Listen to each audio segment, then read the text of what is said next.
que afecta con mucha frecuencia, que tiene daño renal permanente, es el denominado síndrome hemolítico urémico. En alguna literatura lo van a encontrar como síndrome urémico hemolítico, que es lo mismo. Esta enfermedad es una enfermedad casi nueva, porque fue descrito por primera vez en el año 55. No hace mucho. Pero miren hasta qué edad o hasta qué etapa o a qué año se identifica el microorganismo. En 1981. No más de 30 años. A medida que va avanzando la tecnología, miren, lo primero que llama la atención, hay una mayor incidencia en los países latinoamericanos como Argentina. Ya casi alrededor de los 87, demuestran que el ganado es el que está contaminado con la enfermedad. Miren las medidas de prevención y control, que casi aparecen aquí.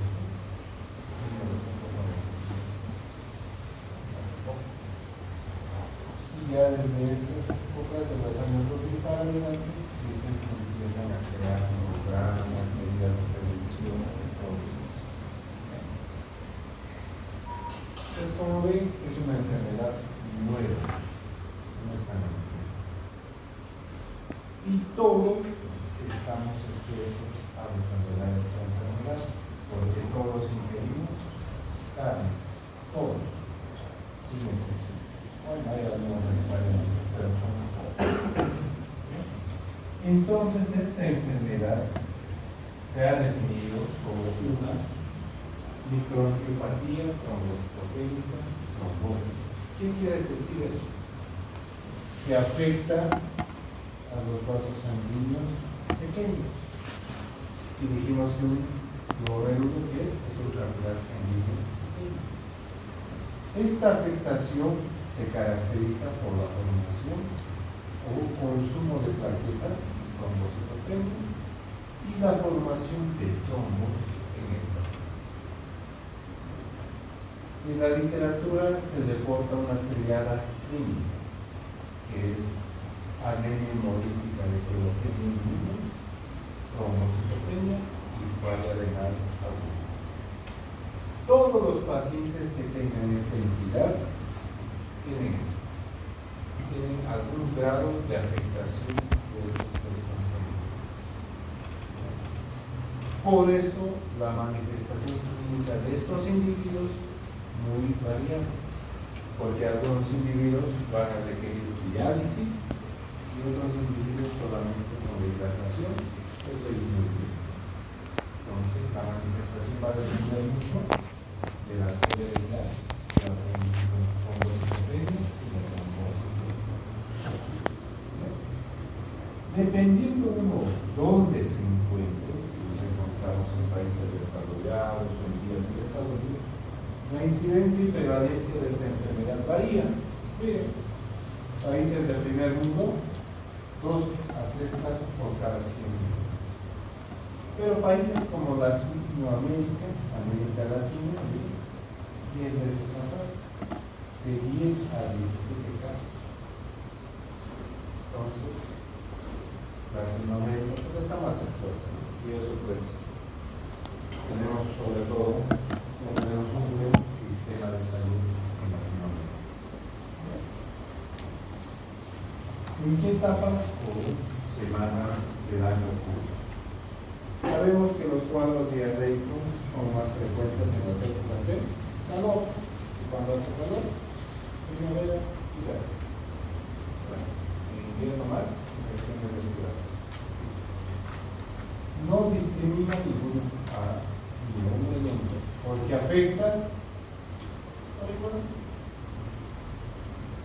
Y mire la mayor incidencia. A partir de los 6 meses a los 5 años. ¿Por qué ocurre con más frecuencia en ese grupo etario? ¿Por qué creo? Porque a qué edad empezamos la alimentación complementaria.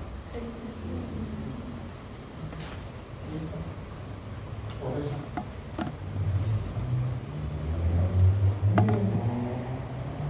La incidencia de la enfermedad ocurre en cualquier etapa, pero en las primeras etapas de vida, el mayor iba descendiendo a medida que pasaba. Pues puede ocurrir en cualquier grupo, pero este es el grupo que más se apega. O sea, van a ver esa enfermedad con más frecuencia en ese grupo etapas. Al pasar los años, esta enfermedad ha sido revisada en múltiples oportunidades y los han clasificado de diferentes maneras. Inicialmente se llamaba síndrome hemolítico urémico crítico y atípico. Pasa un tiempo, lo cambiaron síndrome hemolítico urémico vía C positiva y vía C negativa. Posteriormente, en el 2017, se llama síndrome hemolítico urémico hereditario, infeccioso adquirido, no infeccioso adquirido. Y sigue pasando los años y seguimos cambiando el nombre. Actualmente se lo llama así: síndrome hemolítico urémico asociado a una infección, síndrome hemolítico urémico atípico, que puede ser primario o secundario. Por eso cuando se dice en la literatura tal vez lo encuentre como típico, atípico, diástase positiva, diástase negativa, todos esos términos son por D, pueden utilizarse todos. Por eso es modificante, pero es lo mismo. Entonces, dentro del síndrome hemolítico urémico hereditario, las afecciones que más se han descrito en la literatura mundial son debido a defectos de complemento, mutación genética de coagulación, factor de von Willebrand e errores innatos del metabolismo de la vitamina B2. Todas estas mutaciones o alteraciones pueden causar eso.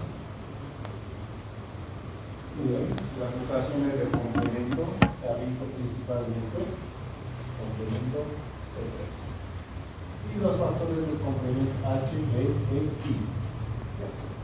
Las mutaciones de los factores de coagulación se han asociado con este gen, lo cual esta pérdida de este gen o esta sustancia favorece a que la sangre esté en un estado trombótico, lo que significa que tiene una mayor facilidad para desarrollar trombos en cualquier parte de los órganos. También se han observado mutaciones del gen plasminógeno que codifica el plasminógeno, y la mutación de esto genera una menor degradación de los trombos a nivel sistémico. Y también se han observado mutaciones de la trombomodulina que son importantes en la iniciación de la vía anticoagulante asociado a la proteína C, que son factores anticoagulantes que tienen por objetivo mantener la sangre en un estado líquido. Los defectos de la vitamina B12, ahí tenemos, sobre todo la cobalamina, tenemos primeramente que puede ser la misma deficiencia funcional, mutaciones genéticas que pueden dar lugar a origen a la silenometilmalónica como cistonuria, y son principalmente causas de síndrome hemolítico urémico atípico. Entonces, como ven, las mutaciones genéticas se tendrá que sospechar en algún momento. Dentro de las no infecciosas se encuentran sobre todo los medicamentos que se utilizan en pacientes con patología crónica. Por ejemplo, aquí tenemos la toxicidad por medicamentos, los mTOR, los anticarcinogénicos se utilizan con gran frecuencia en todo paciente postoperado de trasplante, ya sea renal, cardíaco. Miren, también se ha descrito síndrome hemolítico urémico por el uso de anticonceptivos orales y factores sistémicos que pueden predisponer al desarrollo de esta enfermedad: hipertensión, neoplasias. Entonces, dependiendo de las condiciones que llegue su paciente, pues se tendrá que ejecutar. Por por ejemplo, un paciente que venga posoperado de trasplante renal, que venga con aumento de trombocitopenia, lo más seguro que sea por esta causa. También tenemos otros componentes, ahí están. Otros factores, tenemos ahí las mutaciones o anticuerpos contra los componentes del complemento, sobre todo el componente VIH, los fármacos citotóxicos que ya mencionamos, pero ahí tenemos la medicina, el factor de crecimiento del gas vascular, y también se han descrito en esta enfermedad patológica. En este cuadro se puede evidenciar los diferentes medicamentos y su probable mecanismo de daño anticoagulante. Miren, ahí tenemos las ciclosporina y alcatrógenos que tienen un efecto directo en el endotelio, lo mismo que cirona. La quinina tiene un efecto autoinmune para el daño endotelio. También tenemos el factor de crecimiento del endotelio vascular. Miren que tiene un daño directo a nivel del endotelio y toxicidad a nivel del endotelio. La mitomicina, el daño endotelio directo, y la triclotomina y el clopidogrel que se utilizan sobre todo en pacientes con patología cardíaca, tienen un efecto a través del mecanismo inmune. Entonces, los diferentes medicamentos que uno ingiere, el mecanismo puede ser de diferentes maneras. Hay individuos que pueden estar tomando 1, 2, 3 medicamentos, entonces el daño y el riesgo va a ser más elevado. También hay tenemos otras enfermedades, sobre todo complicaciones de enfermedades sistémicas, como es el caso del síndrome del antifosfolípido, que ocurre principalmente en la patología inmunológica grave. También durante el embarazo se presenta con gran frecuencia, sobre todo en el periodo postparto, y puede ser el mecanismo a través del contenido. Entonces, como ven, toda persona puede estar comprometida a tener ese factor de riesgo para el desarrollo de este enfermedad. Dentro de las etiologías infecciosas, se sabe actualmente que el agente más común es la E. coli.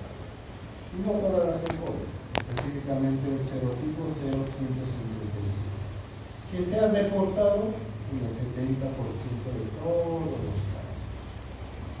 También se puede observar con Shigella, estreptococcus virus de hepatitis B, hepatitis C, el H y V.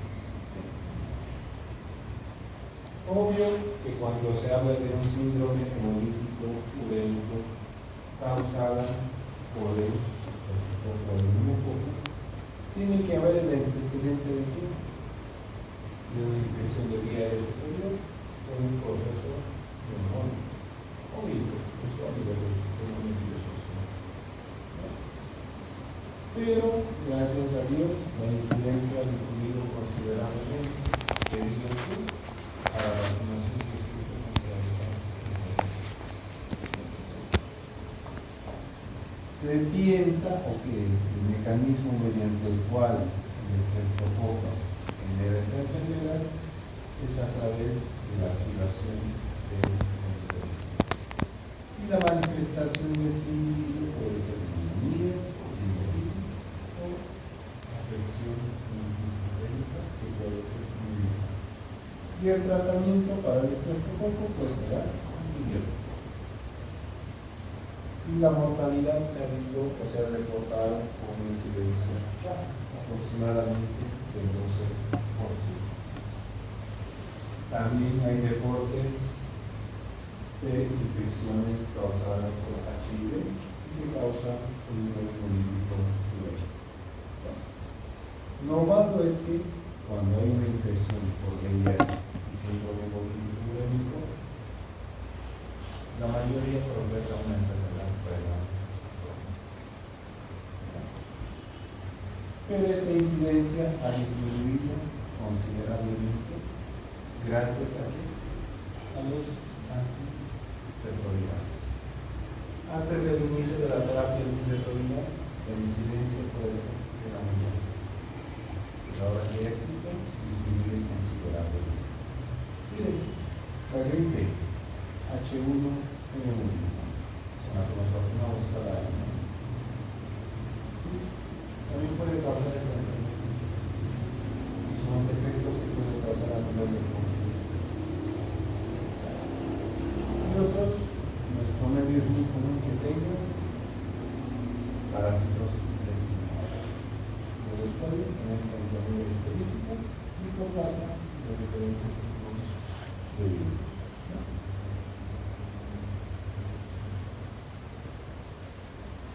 Entonces, en esta clase vamos a hacer una profundización mucho más profunda sobre el agente biológico más común del síndrome inmunológico cutáneo, específicamente por la E. coli.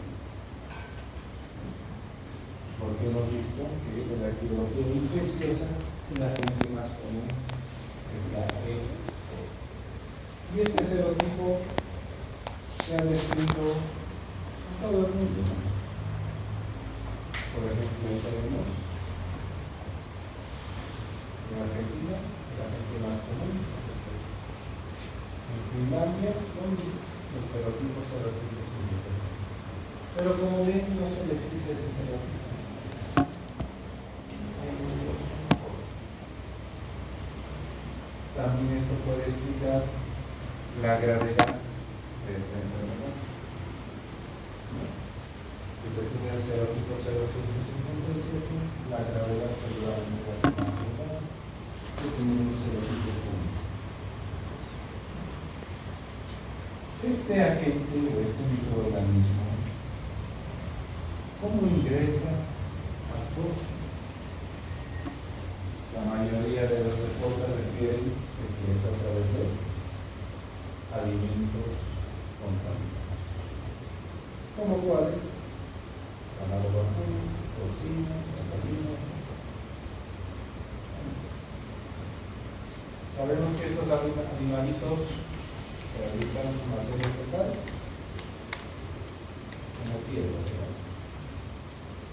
Y nosotros producimos en la tierra los diferentes alimentos que consumimos. Ahí está. Las verduras, las hortalizas, la carne.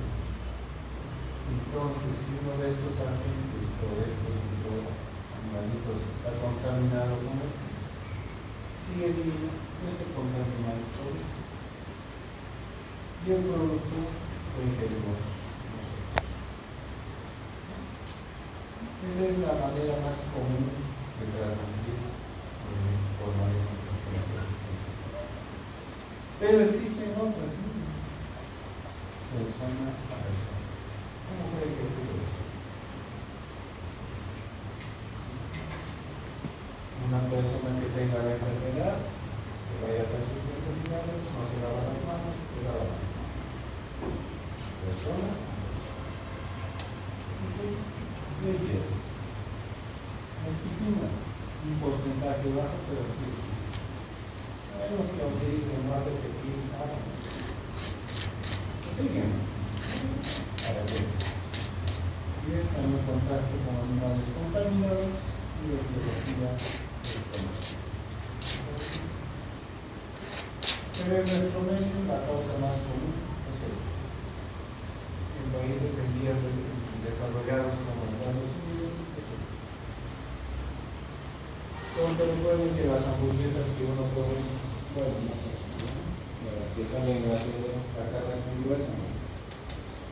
Cuando rompen la carne, los sangre, ¿no? No. Si la carne está contaminada, no se debe ser.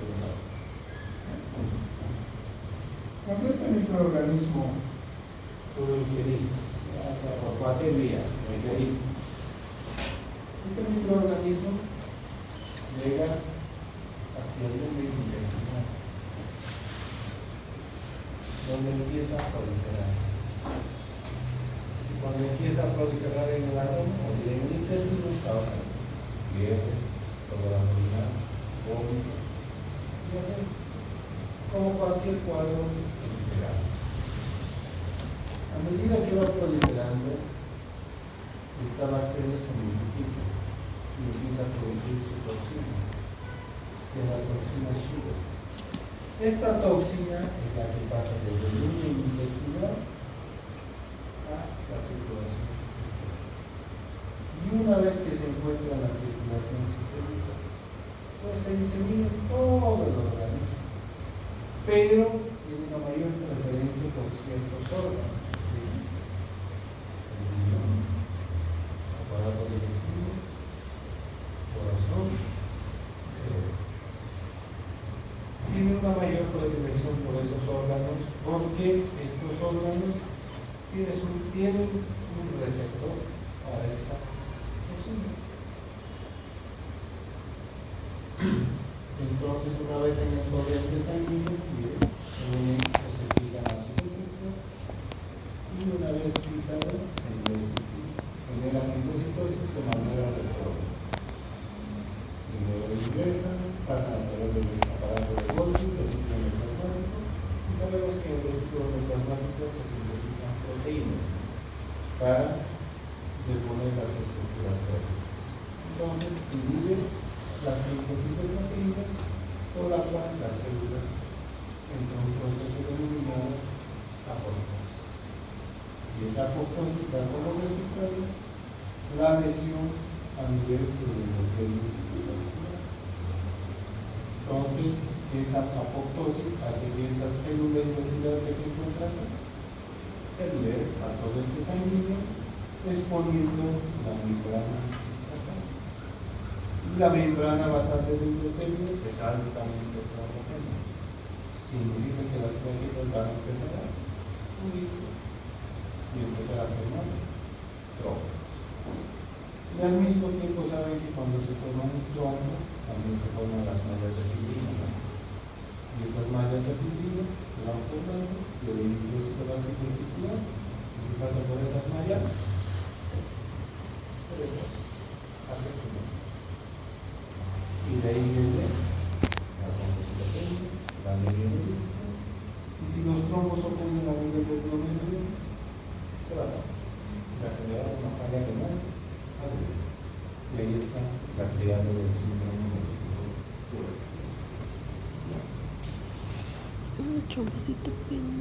Las manifestaciones clínicas de esta enfermedad van a depender en qué momento de intervenir. Sabemos que siempre existe un periodo de incubación, ¿verdad? Que varía dependiendo a cada quien. ¿Y quiénes hacen ese periodo de incubación? Más o menos 3 días después de la última comida. Y empieza un cuadro entero. Fiebre, dolor abdominal, vómito, diarrea. Como cualquier cuadro entero. Este proceso dura aproximadamente más de 3 a 7 días, pero aproximadamente alrededor del tercer día empieza la diarrea del sangre. Y justo en esta etapa es cuando el individuo se vuelve pálido. Y a medida que el cuadro sigue, el individuo va a tomar solamente 2 caminos. O se sana, en la mayoría de los casos, o progresa un síntoma hemolítico de un porcentaje pequeño, pero entonces el cuadro clínico es un cuadro enteral, al tercer o cuarto día se vuelve pálido. Esa es la evolución normal. Entonces, si un paciente empezó con un cuadro de diarrea, cualquier etiología, no sabemos, que se vuelve pálido al tercer o cuarto día, lo más seguro es que sea un síndrome hemolítico lo más serio. Entonces ahí tenemos lo mismo, el periodo de incubación de 3 días, las molestias iniciales que ocurren los primeros 3 días y posteriormente el cuadro que empieza con descenso de las proteínas. Dependiendo de donde vean, el porcentaje que va a desarrollar el hemolítico varía. Todo eso se va a manifestar de esta manera, como la actividad clínica que mencionaba. ¿Cuál era la triada? Anemia, trombocitopenia y falla renal. En el 100% de los casos hay anemia. No puede haber esta enfermedad sin anemia. Si observamos en el microscopio la sangre en un croquis, vamos a ver esto, que son esquistocitos o fragmentos de eritrocitos utilizados. Clínicamente estos individuos, los niveles de hemoglobina generalmente son iguales o menores a 7 gramos. La prueba de pulso es negativo, las glicerías altas, las antiglicerías bajas y el LDH elevado. El otro componente afectado son las plaquetas, lo que se denomina trombocitopenia.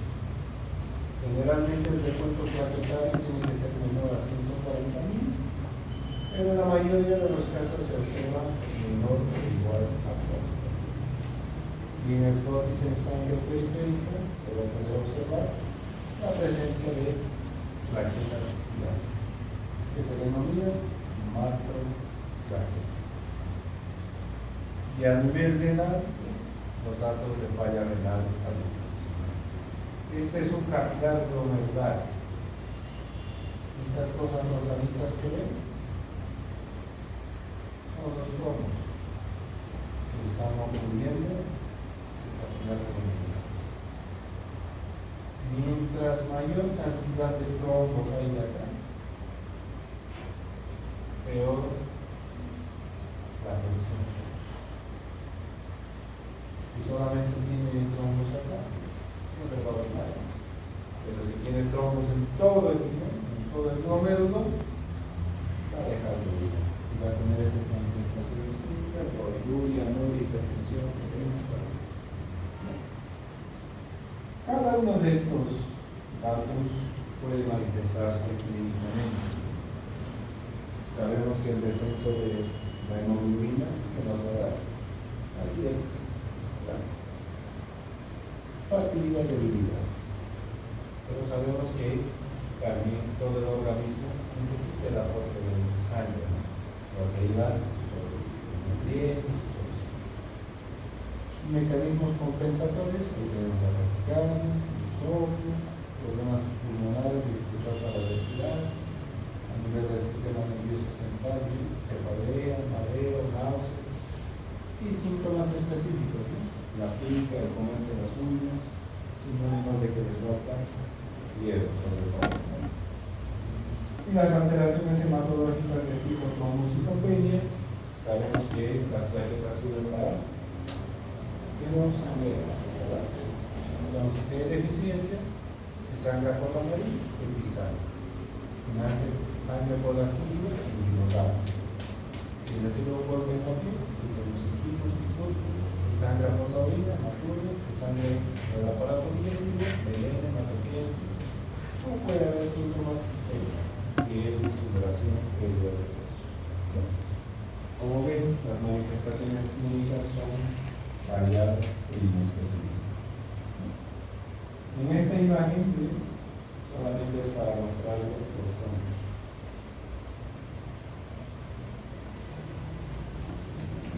Todo el penacho de esto de inmunofluorescencia se puede observar cómo se está tapando los vasos sanguíneos por la presencia de trombos. Pero esta enfermedad, aparte de afectar la serie roja, la serie glandulares y el virus, también vimos que puede afectar cualquier otro órgano. Dentro de esos órganos, vimos en la gráfica que uno de los órganos preferidos era el corazón, intestino, etc. Y bueno, así es. La afección cardiovascular se observa en el 25% de los casos. Esta afección puede ser hipertensión, pericarditis o depresión de la función cardíaca. A nivel digestivo se encuentra a nivel del segundo lugar, o diré a nivel del sistema nervioso se encuentra en el segundo lugar con un 20%. Las alteraciones pueden ser tan leves como una irritabilidad estados tan graves como coma, convulsiones o afecciones más graves. Y a nivel del tubo digestivo puede observarse a nivel intestinal, que puede ser el corazón sangrante, a nivel hepático, en hepatitis, a nivel pancreático, en la pancreatitis aguda, esto puede llevar también a una diabetes mellitus. Mientras más órganos afecte de manera inicial el síndrome hemolítico urémico, peor va a ser el pronóstico. Dentro del diagnóstico, lo más importante pues es la historia de un examen físico adecuado. Laboratorios podemos pedir de sangre, de orina, de heces, pero la duda va a ser siempre a quién vamos a pedir todo eso. Porque no a todo paciente con diarrea le pedimos eso. Entonces, dependerá de su historia clínica a quién van a pedir y a quién no van a pedir. Porque si pidiéramos a todo paciente que tiene diarrea, pues justamente todo esto se va a salir con unos de orina, hacia todos esos órganos. No va a haber, y viceversa. Todas las alteraciones que se observan a nivel de laboratorio en esta enfermedad tienen su explicación. A nivel hematológico, si existe lisis en los eritrocitos, ¿qué se libera? Lactato. Sabemos que si hay lisis, se tienen que empezar a producir más glóbulos rojos. Entonces empiezan a salir las formas inmaduras de los glóbulos rojos. Sabemos también que una vez que ocurre el lisis en el eritrocito, se libera hemoglobina. Y sabemos que la hemoglobina sale de la bilirrubina, ¿verdad? La bilirrubina necesita un transportador y es este el transportador. Entonces estas van a estar decididas. La lisis libera bilirrubina y la bilirrubina indirecta no conjugada va a estar. Dentro del recuento de plaquetas, pues, solamente plaquetas. En la fórmula blanca lo más importante es el proceso infeccioso, lo más seguro, trombocitosis, con desviación a la izquierda o neutrofilia. El problema de la coagulación normal no se afecta. Dentro de los laboratorios renales, si no filtra, vaya renal. Y eso se manifiesta con elevación de urea, creatinina, potasio alto, ácido úrico alto, acidosis. Problemas gastrointestinales, hiponatremia, hipoalbuminemia y hiperglicemia. Hepáticos, sobre todo tenemos la elevación de las enzimas hepáticas por la inflamación que produce. Ahí tenemos los diferentes estudios microbiológicos que pueden realizarse en heces, serológicos. Y si en algún momento se realizara un cultivo, cuando ocurre la bacteria, puede haber positividad, como también y otros agentes que viven, y en el examen general de orina puede haber